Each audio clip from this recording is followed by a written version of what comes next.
The wizard studies में आप सभी लोगों का एक बार फिर से स्वागत है। पैसिव यूथेनेसिया या निष्क्रिय इच्छा मृत्यु जिसे कहते हैं, एक बार फिर से चर्चा में। कारण यह है कि अभी सुप्रीम कोर्ट में एक बुजुर्ग दंपत्ति ने याचिका दायर की थी। उनका बेटा पिछले 11 वर्षों से बिस्तर पर है, जिसे कोमाटोज बीमारी है, गंभीर रूप से अचेत होने वाली बीमारी। तो 11 वर्षों से उसकी इस बीमारी से परेशान होकर इन्होंने निष्क्रिय इच्छा मृत्यु की मांग की थी, क्योंकि भारत में निष्क्रिय इच्छा मृत्यु ही अलाउ है, बाकी एक्टिव जो यूथेनेसिया होता है वो अलाउ नहीं। सक्रिय इच्छा मृत्यु भारत में मान्य नहीं। लेकिन सुप्रीम कोर्ट ने अस्वीकार कर दिया है, उस बुजुर्ग दंपत्ति के जो डिमांड थे उसे मना कर दिया। तो अब समझें कि यूथेनेसिया क्या है और कैसे संभव है यूथेनेसिया। यूथेनेसिया या इच्छा मृत्यु से तात्पर्य किसी व्यक्ति द्वारा जानबूझकर अपने जीवन को समाप्त करने से है, जो प्रायः किसी लाइलाज बीमारी या असहनीय दर्द और पीड़ा से राहत पाने के लिए किया जाता है। ये दो प्रकार के होते हैं, एक्टिव यूथेनेसिया और पैसिव यूथेनेसिया। एक्टिव यूथेनेसिया में किसी व्यक्ति के जीवन को किसी पदार्थ या बाह्य बल जैसे कि घातक इंजेक्शन देकर समाप्त करने के लिए सक्रिय हस्तक्षेप शामिल होता है। यानी कि जैसे कि आप कोई व्यक्ति है, बीमारी से ग्रसित है और वो किसी ऐसे मशीन पे, कोई ऐसी चीज पे वो नहीं चल रहा है, यानी कि जैसे ऑक्सीजन लगा है या कोई मशीन लगा है जिसके माध्यम से वो चल रहा है, ऐसा नहीं है, बल्कि वो लाइलाज बीमारी से परेशान है और खर्च बहुत ज्यादा है और वो चाहता है कि उसे इच्छा मृत्यु मिल जाए। तो उसे मृत्यु तक पहुंचाने के लिए कोई पॉइजन का इंजेक्शन या कुछ इस ढंग की चीजें देनी पड़ेंगी जिससे उसकी मृत्यु हो जाए। तो ऐसे को एक्टिव यूथेनेसिया कहा जाता है, सक्रिय इच्छा मृत्यु कहते हैं। और जब कोई व्यक्ति ऑक्सीजन पे या कई बार हार्ट को चलाने के लिए मशीन पर ये किया जाता है, लगातार उसे सक्रिय रखते हैं, तो इस ढंग के किसी भी जीवन को बचाने के लिए कोई उसके जीवन रक्षक सहायता जिसको हम कहते हैं, तो ऐसी चीजों पे वो जीवित है। ज्यादातर ऑक्सीजन ही पे जीवित रहा करता है इंसान। तो ऐसी चीजों पे अगर कोई व्यक्ति जीवित है तो उसका अगर वो साधन हटा लें, ऑक्सीजन मास्क हटा दें या जो जिस मशीन पे वो चल रहा है, जिस पे वो जीवित है, उसको हटा दें, तो उसकी मृत्यु हो जाए, तो उसे हम पैसिव यूथेनेसिया या निष्क्रिय इच्छा मृत्यु कहते हैं। भारत में पैसिव यूथेनेसिया मान्य है, एक्टिव यूथेनेसिया किसी भी तरीके से भारत में मान्य नहीं है।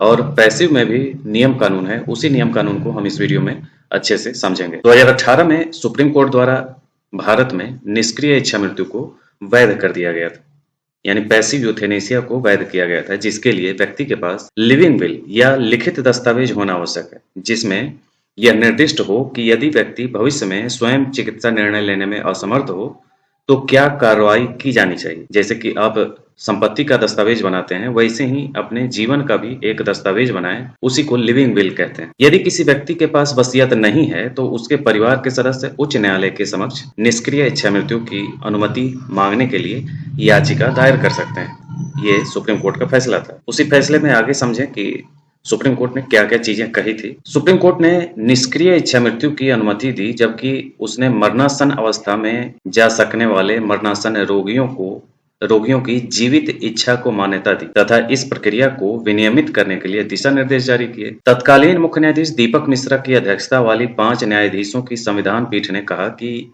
ये दिशा निर्देश तब तक लागू रहेंगे जब संसद इस पर कानून पारित नहीं कर देती। हालांकि ऐसा नहीं हुआ, अभी तक कोई कानून संसद के द्वारा नहीं बनाया गया, इसलिए 2018 का जो फैसला है वही अभी देश में मान्य है। दिशा निर्देश ऐसे प्रश्नों से संबंधित है जैसे कि लिविंग विल को कौन निष्पादित करेगा और वह प्रक्रिया जिसके द्वारा मेडिकल बोर्ड द्वारा अनुमोदन प्रदान किया जा सकेगा। इस फैसले में सुप्रीम कोर्ट ने साफ तौर पर कहा था कि हम घोषणा करते हैं कि एक वयस्क व्यक्ति जो सोच समझकर निर्णय लेने की मानसिक क्षमता रखता है, उसे जीवन रक्षक उपकरणों से वापसी सहित चिकित्सा उपचार से इनकार करने का अधिकार है। यानी कि साफ तौर पर इसमें ये कंपलसरी है कि जो व्यक्ति इच्छा मृत्यु मांग रहा है वो मानसिक रूप से सही स्थिति में है और वो सोचने समझने की बेहतर क्षमता रखता है, ताकि वो अपने होशो हवास में ये फैसला ले सके कि वो इच्छा मृत्यु को प्राप्त कर रहा है और इसके लिए वो जो जीवन रक्षक उपकरण उसको लगे हैं उसको हटा दिया जाए, ये वो समझने लायक है, तब उसे अनुमति दी जा सकती है। उसे चिकित्सा लेने से यानी इलाज लेने से इनकार करने का अधिकार है। भारत में लिविंग विल दिशा निर्देश में परिवर्तन भी किए गए। लिविंग विल पर निष्पादक द्वारा 2 सत्यापनकर्ता गवाहों की उपस्थिति में हस्ताक्षर किया जाना आवश्यक था और प्रथम श्रेणी के न्यायिक मजिस्ट्रेट द्वारा प्रति हस्ताक्षरित किया जाना आवश्यक था। उपचार करने वाले चिकित्सक को कम से कम 20 वर्ष के अनुभव वाले 3 विशेषज्ञ चिकित्सकों का एक बोर्ड गठित करना आवश्यक था, जो यह निर्णय ले सके कि लिविंग बिल को लागू किया जाए या नहीं।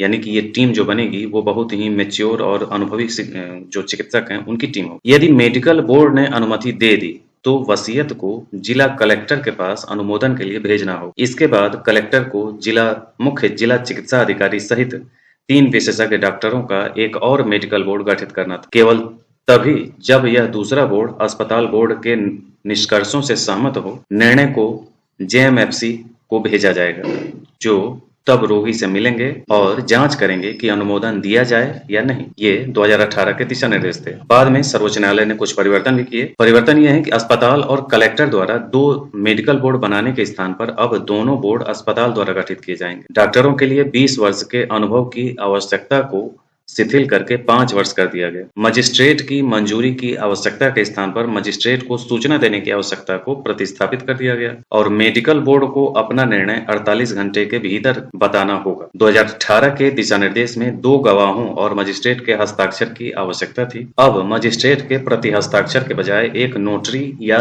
राजपत्रित अधिकारी 2 गवाहों की उपस्थिति में लिविंग बिल पर हस्ताक्षर कर सकता है। यदि अस्पताल द्वारा गठित मेडिकल बोर्ड अनुमति देने से इनकार कर देता है तो अब परिजनों के पास उच्च न्यायालय का दरवाजा खटखटाने का विकल्प होगा, जो एक नई मेडिकल टीम गठित करेगा। तो पहले वाले में और अब वाले में उम्मीद है कि क्या अंतर आया ये आप समझ गए होंगे। यानी कि 2018 में जब फैसला आया तब क्या था और वर्तमान में क्या है। यानी शुरुआत में थोड़ी सी कठिनाई दी गई थी, कठिन व्यवस्था थी, 2 मेडिकल बोर्ड अलग से गठित करना। अब उसको सुप्रीम कोर्ट ने फिर से परिवर्तन करके कुछ सुधार कर दिया है। तो ये था भारत में जो व्यवस्था है वो थे। अब है कि दुनिया में क्या स्थिति है। दुनिया में कई देश हैं जहाँ अलग अलग देशों में अलग अलग व्यवस्थाएं हैं। एक ही टाइप की व्यवस्था सभी जगह नहीं है। नीदरलैंड, लग्जमबर्ग और बेल्जियम ऐसे किसी भी व्यक्ति के लिए इच्छा मृत्यु और सहायता प्राप्त आत्महत्या दोनों की अनुमति देते हैं जो असहनीय पीड़ा का सामना कर रहा हो, जिसमें सुधार की कोई संभावना न हो।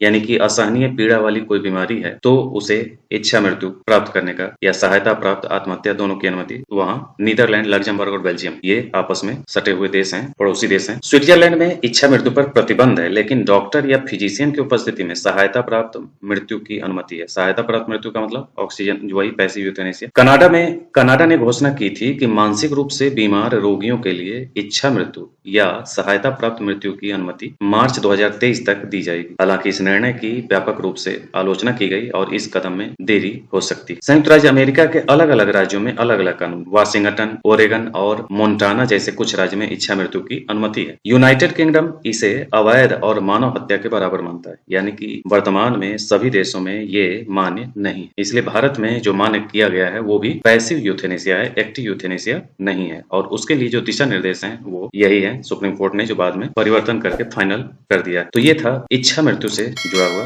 सारा पॉइंट। उम्मीद है कि आपको अच्छे से समझ में आ गया होगा। आज के लिए इतना ही, मिलते हैं इसी ढंग के अन्य वीडियो के साथ।